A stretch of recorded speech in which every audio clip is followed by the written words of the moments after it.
Everyone welcome back to our another new mini blog. So আজকের mini ব্লগে তোমাদের সাথে শেয়ার করব আমার বার্থডে স্পেশাল মিনি ব্লগ।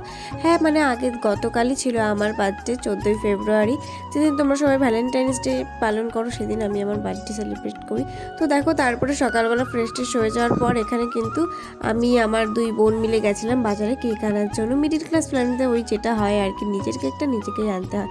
তো সেই রকমই আমি বউ আর আমার দুটো বোন মিলে গেছিলাম।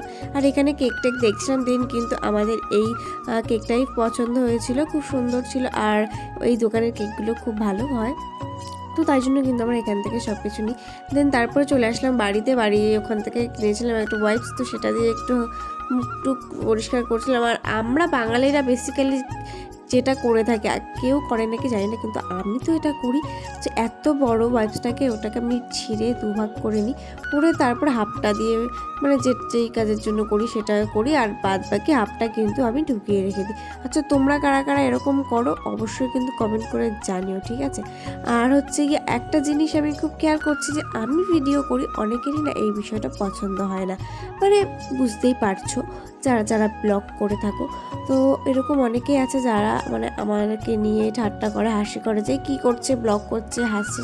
তাই যাই হোক, সেই সব কিন্তু আমি একদমই কান দিই না। ওরা ওদের কথা বলবেই, কিন্তু আমার যখন একটা জিনিস ভালো লাগে আমি করছি, তো সেটা আমার পছন্দের। তাদের কি মনে হলো সেটা নিয়ে আমার কিছু যায় আসে না। সো যাই হোক, সেসব কথা বাদ দাও। দেন দেখো, ফ্রেশ হয়ে যাওয়ার পর দেখলাম মা কিন্তু এখানে ফ্রাইড রাইসের সব ভেজিসগুলো দিচ্ছিলো, তো ওটা দিয়ে একটু নাড়ানাড়ি করছিলো। দেন কিন্তু আমি হয়ে গেছিলাম রেডি, স্নান টান করে। আর এটা ছিল আজকে আমার বার্থডের আউটফিট। আমাকে কেমন লাগছিল বন্ধুরা অবশ্যই কিন্তু কমেন্ট করে জানিও।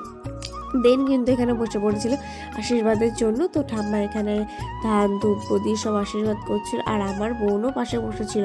ও ভাবছিল যে ও যদি আমার থেকে একটু ভাগ টাগ বসাতে পারে, ওই জন্যই কিন্তু ও আমার পাশে বসেছিল। তারপরে করলো আমার মা তো এখানে আমাকে ধান ধূপ দিয়ে সুন্দর করে আশীর্বাদ করে দিচ্ছিল। আর আমার বোন তো ভাবছে সবাই আমার দিদিভাইকে জিনিস দিচ্ছে, আমাকে তো কেউ দিচ্ছে না। ও তো বেচারা চিন্তায় বারবার শুধু এই করছে, আর বারবার শুধু ব্লগে বলছে হাই বন্ধুরা, হাই বন্ধুরা।